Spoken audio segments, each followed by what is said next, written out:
Hey guys, how y'all doing? I'm slurring you a little bit. How's everybody doing today, guys? Welcome back to my channel.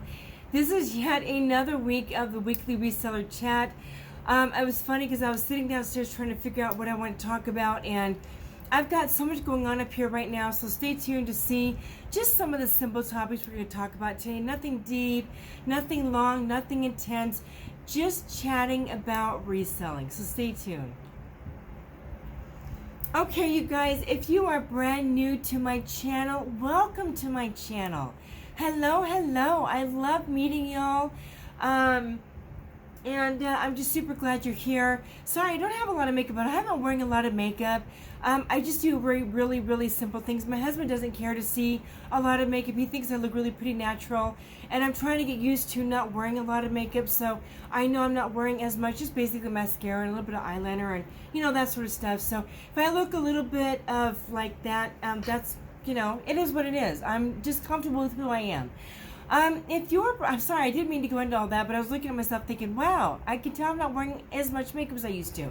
But you know what? I still love myself. So that's fine. I don't even know why I went into that. I apologize. Just being comfortable with who we are, right? I've been noticing a lot of people on Instagram talking about that. Maybe that's why it struck up. Anyway, if you're brand new to reselling, oh my goodness, you guys, I've been meeting quite a few people on my lives who are brand new, not just to Poshmark, but reselling, brand new to whatnot. And I just cannot believe how many people are just going out of their comfort zone and trying out lives, trying out reselling, and trying to do something extra for their families. And I'll have to tell you, I'm super excited about that because I know what a blessing reselling has been to Den and I already. We've been at it for about 2.5 years, hardcore for about 1.5 years. And I do enjoy what I do. It's exhausting sometimes, and I'm not kidding you. It is exhausting being a reseller. Part-time, full-time, whatever you're doing. It is exhausting. But it's so rewarding in so many different ways. In fact, let's talk about that a little bit today, about how it is rewarding being a reseller. I'll note that because it is something I would like to talk about today. But let's talk about how things have changed for me, because they have changed for me a little bit this week. And I'm really kind of excited about these changes, y'all.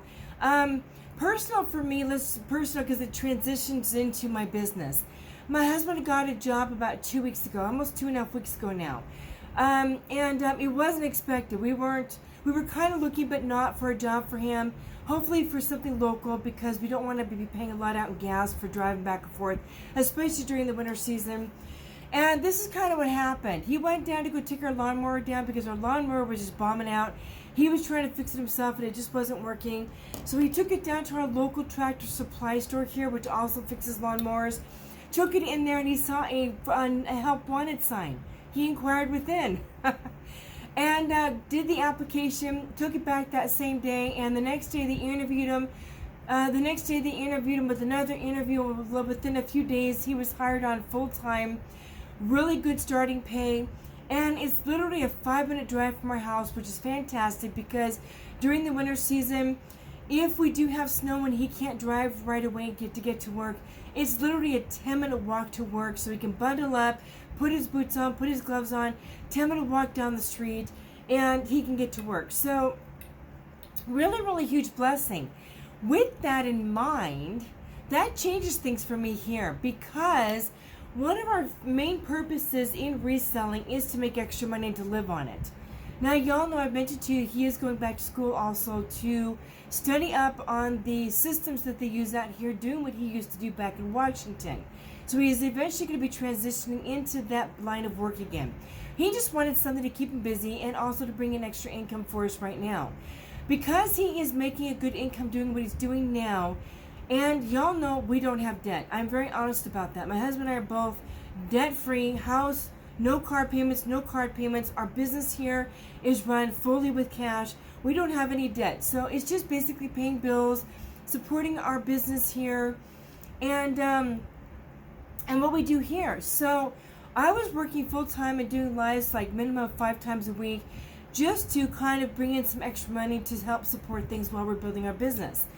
But now that he has a full-time job and it's something that can take him long-term, waiting while he's finishing school, he told me today, he says, you know what? I don't want you working so hard. I still want us reselling. I still want you doing what you do, but you don't have to work so hard now. Which, you guys, not only does it bless my heart and warm my heart that I'm married to a man like that, he's like, I'm making money now. I'm bringing in some money. So I don't want you working so hard. That just made my heart melt. I just love my man so much. He is just such an incredible provider. And he takes such good care of me. And we just love each other so much. I know I don't have to say this, but we've been married 32 amazing years. He is still my best friend. And we take care of each other. And I was just so blessed by the fact that he said, you can still do the business because it's still a long-term thing for us. But I don't want you working so hard now that we do have income coming in. So, with that in mind, I'm still full-time. But what that means for me is I'll still probably be doing anywhere from like 10 to 15 listings a day, averaging 10 to 12 listings a day, again starting off on eBay. But my lives I'm going to cut back on. I'm still going to do lives. But I'm only going to do maybe 2 or 3 lives a week. And I am actually going to be switching the times. I may still do an evening live once in a while. But guys, and I really enjoy doing my lives at night. And the main reason why I did my evening lives was because I do mainly kids clothes. It's easier for mamas to be able to join up on the lives in the evenings if they work during the day or have activities with the kids during the day, homeschool the kids during the day, to be able to do an evening show and be able to focus and pay attention on the evening show than it is during the day and have distractions during the day. Some moms are telling me evenings just definitely work better for them. The issue that I was running into though is because I'm 2 hours ahead of a lot of people, I was starting my lives later in the evening and I wasn't available downstairs to make dinner for my husband and I. He was often making dinner and then would set something aside for me. Or I would make dinner really early compared to what we normally eat dinner, like around 4 or 4:30, which is early for us. We normally eat dinner around 5 or 5:30, our time. But I was having to be up here to do lives like within half an hour of me rushing to make dinner and all that. So I wasn't able to eat, and if I did eat beforehand, it was very rushed just to make sure he had something to eat. And then again, if I didn't eat, he'd be downstairs making dinner. I like making dinner for my husband. My husband and I both love the idea of me making dinner, or sometimes even we cook together. But now that he has a job, I've always loved when we were raising our kids, my husband coming home from work, dinner was on the table and ready to go, and we sat down as a family, we ate together. Now that it's just the two of us, I really like knowing that when he comes home from work, food is ready to go, we eat together around 5:15, 5:30, because he gets off work at 5. It's a 5-minute drive from work. He walks in the door. Dinner is hot and ready to go. So I'm going to be doing some of my lives during the day. And then every once in a while, I might do a live in the evening after we're done eating dinner. I may start at 6:45, 7, and maybe run for a couple of hours. So I'll still maybe do an evening live once in a while, but I'm going to do some daytime lives too for kids' clothes. I actually ran a Tory Burch live because I picked up a Tory Burch box of kids' women's clothes. Sparrow Tory Burch. I know this is a long introduction of why I'm changing things, but I just kind of want to explain it because some of you who are following me on YouTube are also on my live, so I want you all to know what's going on. So yeah, I'm going to do some daytime lives. I'm going to do some nighttime lives. I'm just going to kind of mix it up. That way I also have my evenings free. I didn't do a live last night, and I cannot tell you guys how good that felt. We done with dinner. I was able to do some laundry, do some organizing, resorting my bedroom, get some other things done. And it was just nice when my husband was done with the schooling. He just came in and he didn't have to wait for me to be done. I was just there. I was present. We were able to relax together and it just felt good. Plus, lives really stir up a lot of energy. When you do lives, it's a lot of energy output. So I know when I do my lives at night, sometimes I'm so exhausted I can't fall asleep, but sometimes my brain starts registering. It's just going, Versus me being done with my work by the time dinner's done, and I can just relax. So anyway, that's not to make it too long, but that's kind of what's going on. So I'm not going to be doing as many lives, which I'm okay with. But I'm still going to be doing between 10 to 15 listings a day on eBay. I'm still going to be cross-posting. But I'm just excited that I can just kind of be more leisure about it. But the other blessing to this, guys, is I want to start getting back up to doing 3 videos on YouTube. I want to start doing more of the platform videos, obviously the sold videos, other types of content. I'm still working on that one thing I mentioned last week. I'm doing more research on that. I'm working on getting that done. So I'd like to work on doing 2 to 3 videos a week back on YouTube instead of just doing 2. So you guys have more content from me. And I also like to have more time to do research on how to make nicer videos for y'all. Trying to bring nicer content to you. So this will give me the ability to actually have time to do more of that as well, which I'm super excited about. Because long term, YouTube will bring more money to me down the road if I get monetized than doing lives and having that income. So that's kind of what I'm looking at doing. So yeah, things are good here. My sales are good. Since I haven't been doing as many lives on Poshmark, I have noticed my Poshmark sales have come back a little bit, but my eBay sales are still doing well. And I'm still getting Macari once in a while. So my sales are still good. I'm hoping that this month will be a good month because I am really vamping up on eBay. Even if I don't cross-post on Macari and Poshmark everything is automatically going through eBay first. So I'm averaging 10 to 15 brand new listings a day on eBay, which has been great. Okay, so that's kind of how things are going for me right now. So it's good. It's really good. The first topic I want to talk about, you guys, is how reselling is changing. Now, we kind of touched on this a couple weeks ago, but I want to kind of dive into it a little bit more this week, y'all. One of the reasons why I'm kind of glad that I'm doing what I'm doing with what I'm doing is because, sorry, reselling is changing a bit. One of the reasons why I want to kind of touch on this is because between lives, YouTube videos, and Instagram, I'm definitely noticing resellers are talking more and more about how reselling has changed. Not just platforms, but sourcing, COGS, how people source, how people are listing. Things are changing. Prices that things are selling at is changing. That right there is a topic in and of itself, right? Because so many people have been hit by the economy that's been going on now for the last week and a half. I would say year and a half. Mainly the last year, because even last year, summertime, was not nearly as slow as this summer's been during the slow season. It will be really interesting to see what Christmas season brings. Because I know some people said the last Christmas season was kind of tough for them, and other people said the last Christmas season was one of the busiest times of the year for them. So I'm really curious to see how fall and Christmas season comes up with fourth quarter, how things go for everybody. I am still going to be doing lives. I may still do, like I did my Tory Burch show, and I did sell some pieces, which was amazing. I did a lower start, but I still doubled my money, which was awesome for my COG. Because my COG was pretty low on those pieces. But with my kids' clothes, I'm still going to continue to do what I'm doing with my kids' clothes. But I'm not going to be doing lives with some of the other like adult pieces. I think what I'm going to do is, instead of going through all the effort of trying to put it through a live, I'm just substantially going to reduce prices on my actual platforms and just go through it that way. That way I'm at least maybe making my money back on pieces that are sitting back there on top of the fee structure and kind of flushing through some things that way. So that's kind of what I'm going to focus on there. But reselling has changed a lot, guys, because of how people are sourcing. So let's kind of break this down. Between Goodwill prices going up so much this last year for everybody. They've gone up a little bit for us too, but not nearly what some of you guys are dealing with. And we aren't really sourcing in our thrift stores right now. As y'all know, a lot of my stuff is done through either other resellers sourcing at the bins, or my boxes that I do online. So I haven't been to a thrift store in a while. I got a dress the other day because I was dropping stuff off at Goodwill, but that's the first time I've sourced at Goodwill in months. And now with Dan working full time, we just don't take the time and the gas to source that way right now. COGS on online sourcing has been high. That has definitely been a topic of conversation on YouTube unboxings. A lot of people don't want to buy some of the boxes on the online sourcing. First of all, because some of the companies that sell items, they sell their boxes, they're not unique pieces. They're boxes that are the same brands with the same sizing, and they sell multiple boxes of the same thing. So if you're a reseller and you're going on and you're listing those items on the platform, we all know this, and other people go on and buy the same type of box. We're all listing the same thing like Prana, Good American, you know what I'm talking about.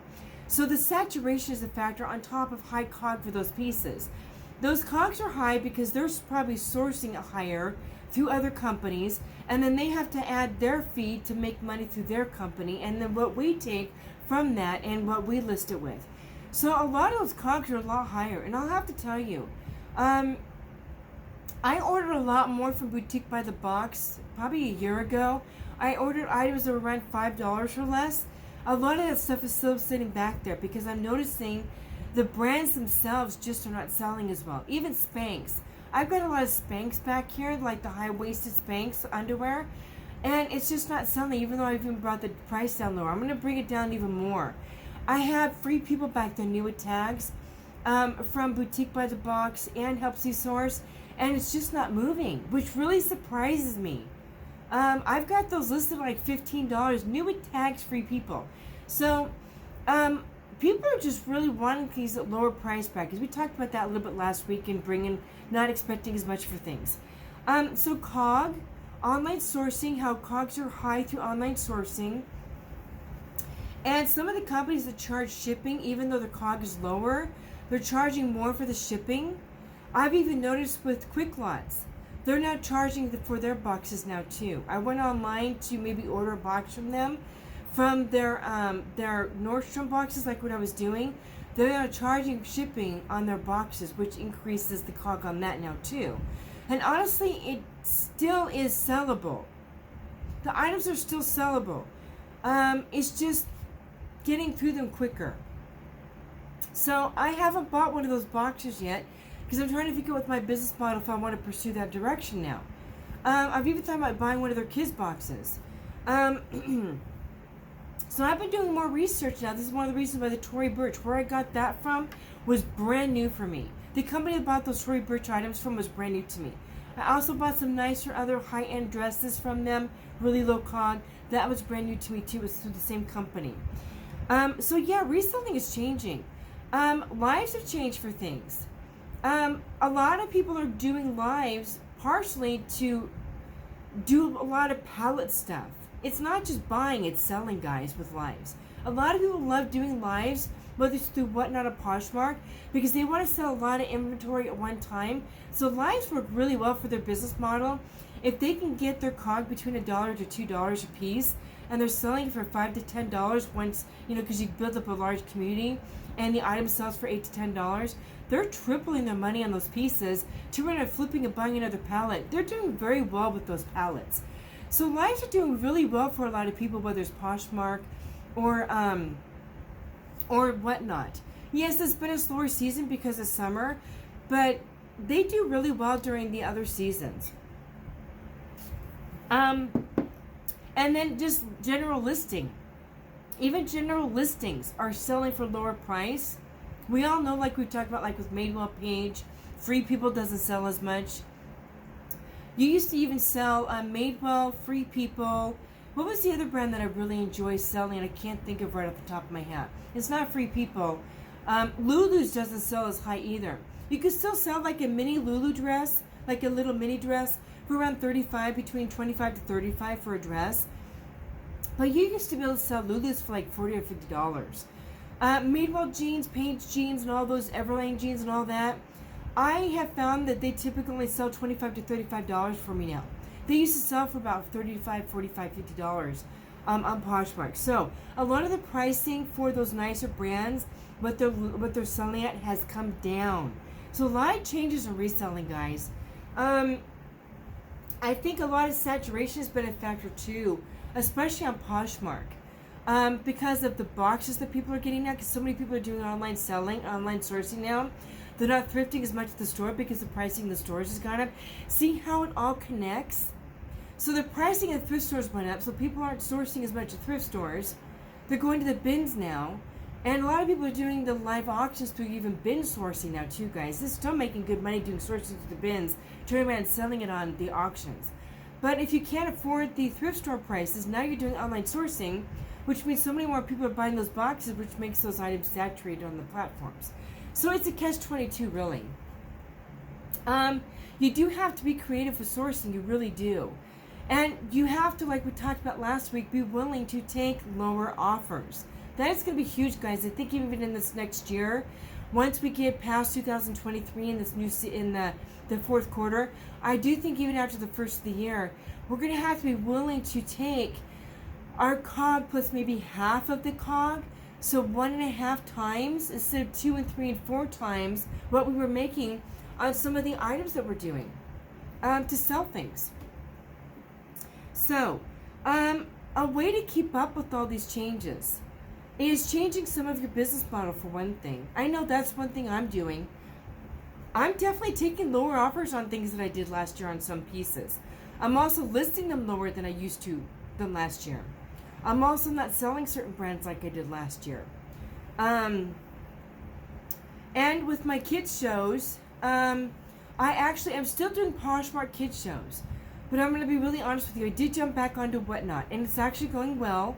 I do hope it picks up more, but I'm selling pieces on Whatnot again. And before, when I was on Whatnot selling kids' clothes, I couldn't sell anything for the life of me. I've been doing Whatnot shows this last week, and both shows that I did, I sold 6 or 7 pieces, and for me on Whatnot, that was big. I couldn't even do that before on Whatnot. So I was very, very happy. My first and second show, I sold about 6 or 7, 8 pieces in one show. Again, that was not normal for me before. I could be on a show for 2 hours and not sell a thing. So my prices are lower, but people are buying more. Instead of starting my prices out at like $5 on Whatnot, I'm starting them out between $2 and $4. Like my $4 pieces, $3 and $4 pieces are going to be like my nicer, thicker sweatshirts, jackets, maybe jeans. But basic tops I'm selling for like $2 to $3. So it's a lower cost, and I can do that because the fee is only 13% by the time you accommodate for Whatnot fee, which is 8%, the PayPal fee, which is 3%, and then it's 30 cents per transaction.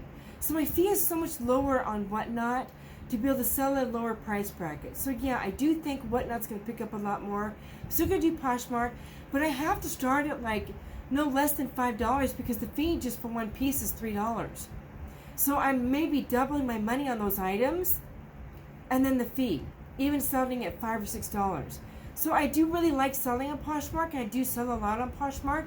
But some people haven't bought my items on Poshmark either. They've gone right back out, and they've even admitted to me that the fee is too, the selling bracket is too high for them because they are pre-owned kids clothes.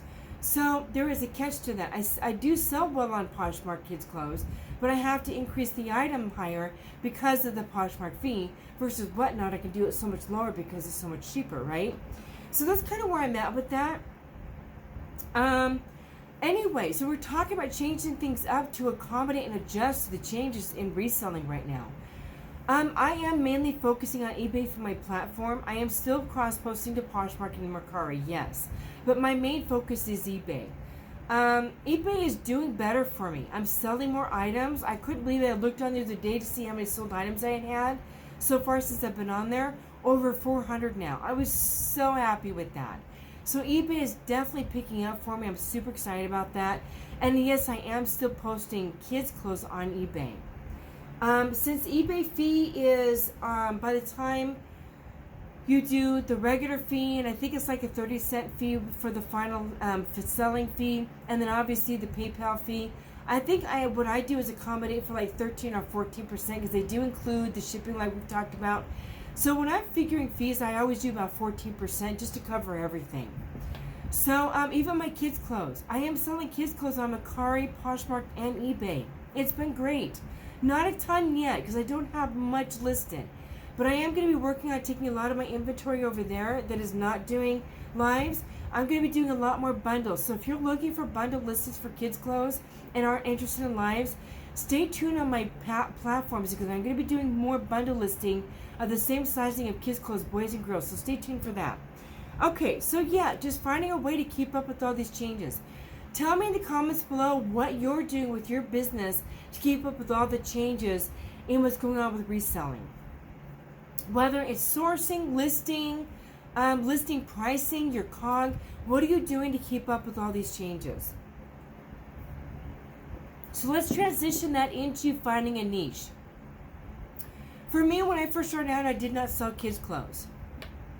Kids' clothes has been a good niche for me. It does not make nearly as much money as regular clothes, though.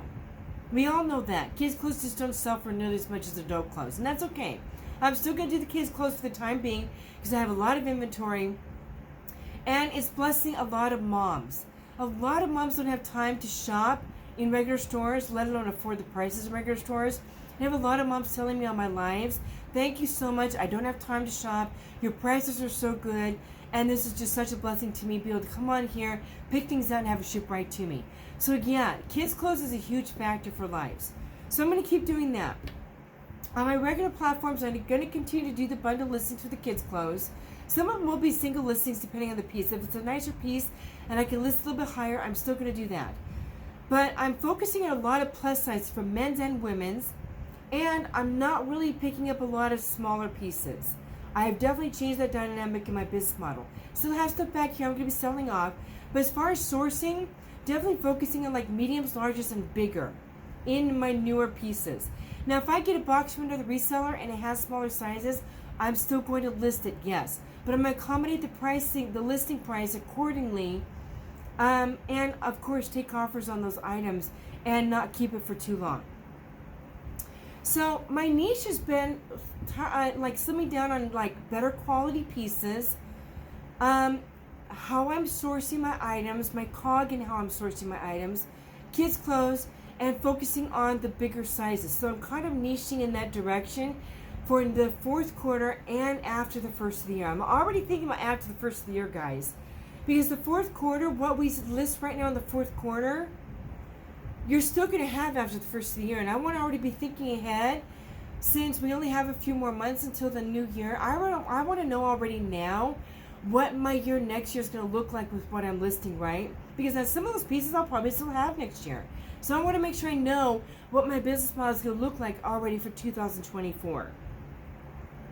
Okay, the next topic I want to talk about is lives versus listings. Now, some of this you won't relate to because you don't do lives.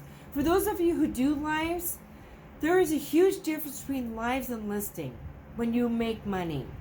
I've definitely even noticed people who do pallets. It's a big difference. I've actually been hearing some people who've been doing lives for quite a while. I've heard 3 people now in lives who do pallet pulls, and have been doing it for anywhere from 10 to 12 months now, maybe over a year, between Whatnot and Poshmark. In their lives, they're talking about how they do make money. They do make good money doing their lives, and making a little bit over what the pallet price is. But some of them are talking about how they're going to be taking a lot more of their items from their pallets that are nicer pieces and actually listing it on their platforms because of the money that they're losing by not listing on the platforms. That has been a topic of conversation during lives. They're very honest with people about it, saying, hey, we're actually going to be pulling some of these other pieces. We want to give you guys good deals, but we're going to be honest, we're missing a lot of money by not putting these on our platform. So some of these other items we're not bringing to the lives because we have got to start making more money. We're going to be listing these on platforms. We're still going to bring things to the lives, but the nicer pieces, they're losing a lot of money not listing those on platforms. So that has been a topic too. So lives versus platforms. Tell me in the chat below if you do lives. Are you doing the same thing? Are you taking some of your nicer pieces, something that maybe you can even sell for $35 or more, $30 or $35 or more, and maybe you're selling it on a platform for $5 or $10 and losing that extra money? Are you going to start listing your nicer items on platforms and just selling them like between $5 to $20 items in your lives? What are you doing with that? I'm kind of curious. Tell me in the chat below. Okay, so let's talk about how being a reseller is rewarding. There's a couple of things I do want to talk about here, and then we'll wrap it up. I always think that my chat isn't going to be that long, and we're already on half an hour.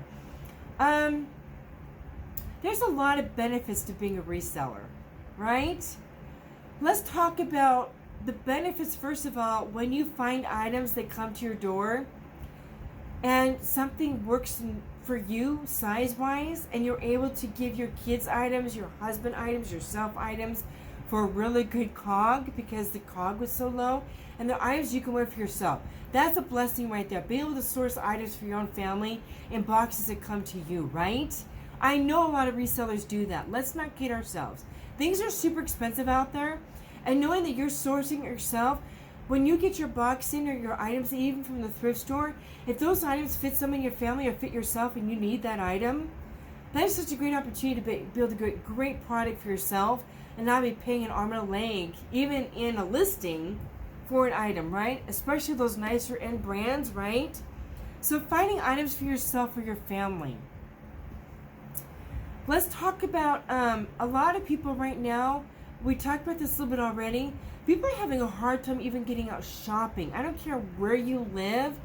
People are so darn stinking busy, especially during the school year. Moms are so busy, and if they work, and they're moms, they're doing so much online shopping. So being a reseller and being able to provide them with a great quality product for a really good price, and them not having to pay retail for it, and it comes right to their door, that is such a huge blessing, you guys, for those people. It is a blessing for us because we have a business where we make money blessing them with this product. No matter how much money you make on the item, it's still a blessing for us business-wise, and it's a blessing to them, right? And a lot of people think that reselling is going away. No, reselling is going nowhere. It is staying right where it is. Reselling is growing so much right now, guys. There's so many people actually pursuing reselling right now, and a lot of people who've been in reselling for even 5-10 years, they're not going anywhere. They're doing well with what they're doing, and a lot of people are seeing that. It's something you can do from your home to start out with, and as you build up your business, depending on what your model is, you can eventually work out into your own store, your own storage unit, work from your own shop, however you choose to do that, because your inventory, however you want to expand out. It's just such a great way to make side income, whether you're part-time or full-time. Now let's talk about community. Whether it's lives, YouTube, platform, Instagram, the reselling community is just awesome. I'm going to use that word. It's awesome. Whether I'm on my lives, whether I'm on YouTube and somebody reaches out to me, on Instagram, on other people's YouTube videos, I talk on their chats. Other people are connected to me through that, or Instagram. The reselling community, guys, is just amazing. It really is. Just sharing information, finding ways to source through other resellers. Some resellers specifically buy pallets to resell to other resellers. Other ways to be able to market your business. Other ways to be able to source your business. I haven't taken the time yet to do it. Now that, again, my schedule's changed a little bit more, I'm going to take some time on Instagram to put up a post, not just for people who are sourcing at the bins to buy for me while they're at the bins, but also other people who buy pallets and are who actually turn around and bulk those pallets and sell those items in boxes. I'm looking for that too, because there's a lot of great pallets out there that people buy, and they can't list it all themselves, or they just buy the pallets themselves and resource it back out to resellers, which is a whole other business model in and of itself, right? You can make good money buying pallets, especially with that low of a cog, and creating boxes for other resellers and shipping those items to other resellers and making good money with that. There's a lot of great ways to be a reseller. And I just love the community in reselling, whether it's Instagram, YouTube, or lives, and even just through Poshmark information. I have people reaching out to me that way. I think the reselling community is just amazing. So many great people, genuine hearts of serving others, helping others, sharing information. The only thing that I think that I've noticed on whether it's lives or YouTube videos, some people don't share where they get their pallets from, where they get their merchandise from. And I understand both sides of it. Let's talk about that for a minute. Some people don't share where they get their pallets from because there is a gamble with pallets. And if they share their information with you about where they got their pallet, and you buy a pallet from that company and your pallet is not a good pallet, because you really don't know how to get the pallet, they don't want you upset with them because they suggested a company for pallets and it didn't work out for you. That's just a big gamble. And then other people are like, just letting you know, friend, I'm going to tell you where I got it from, but it is on you whether or not you buy. It is on you. It's on you whether or not you buy this pallet, and it's a bad pallet. So some people are willing to share their information, other people aren't, and I get both sides. If I were to do pallets, I don't know what I would do. Because like we've even noticed, when you're sourcing boxes online, you can tell people where they got those boxes, and when people do the updates on those boxes, that's why they do that. They're letting you know if those boxes are good boxes or not. And even in the reselling community, whether it's Helpsy Source, Boutique by the Box, or all these other companies, there's a lot of connection in the reseller community where we share, hey, this box may not have been a good box, or hey, this box is a good box. These items are maybe not be a good item. This cog was a great cog for this brand. There's a lot of great connections to the reseller community, and it is a gamble whether it's a pallet or a box. So I really understand why some people who buy pallets don't share where they got their pallets from, because it is a gamble, and they don't want to feel bad if you got a pallet through that company and it ended up being a bomb pallet for you, because those pallets are expensive, and sometimes they are bomb pallets. I just saw another gal sharing on Instagram. She admitted on her Instagram post of the day her husband bought 2 pallets recently. One was a really good pallet, and the other pallet, they're actually giving a lot of it away to other companies,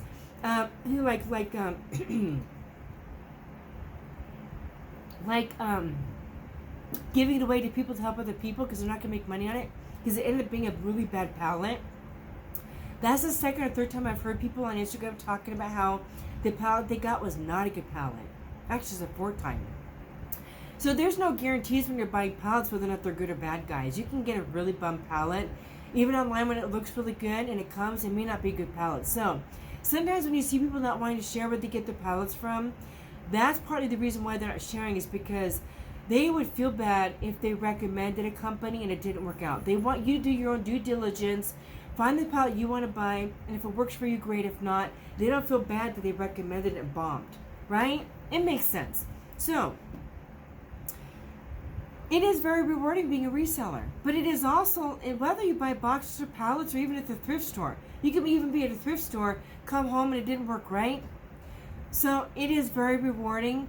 It's also a lot of hard work. Whether you do lives, this is another reason why I'm still hesitating doing a pallet right now and doing pallet polls. I really thought about doing one here not long from now. I thought about doing one for Christmas season. But I've been watching a lot of these resellers who do these pallet polls. And not only are they on for hours doing pallet polls to get through those pallets, yes, they're selling 100 to 150 items in one show, but you have to ship all that stuff too. And they've been telling me that it can take them 4 to 6 hours just to ship one show.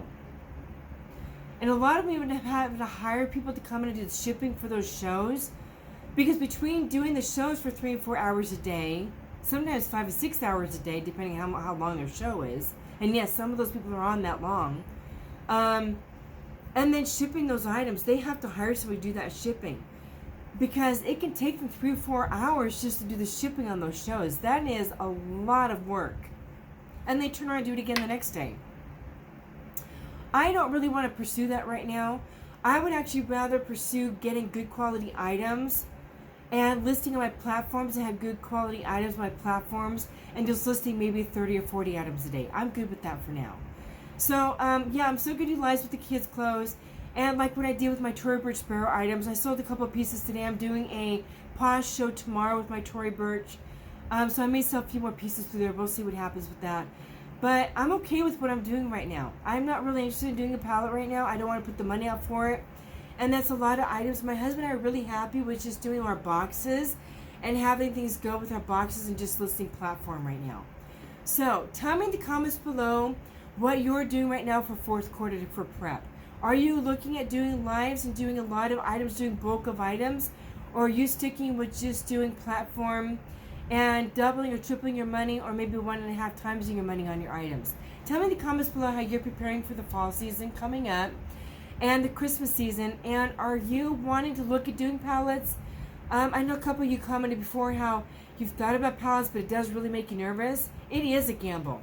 And some of those pallets, minimum pallet that I've seen so far, the pallet alone was $1,500. Even for a kid's pallet.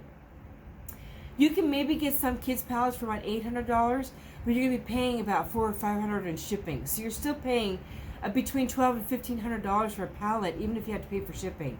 And if the pallet alone is $1,500 to $2,000, you're still probably tacking on $300 to $500 for shipping. So it's not just the pallet; it's the shipping too, for the freight.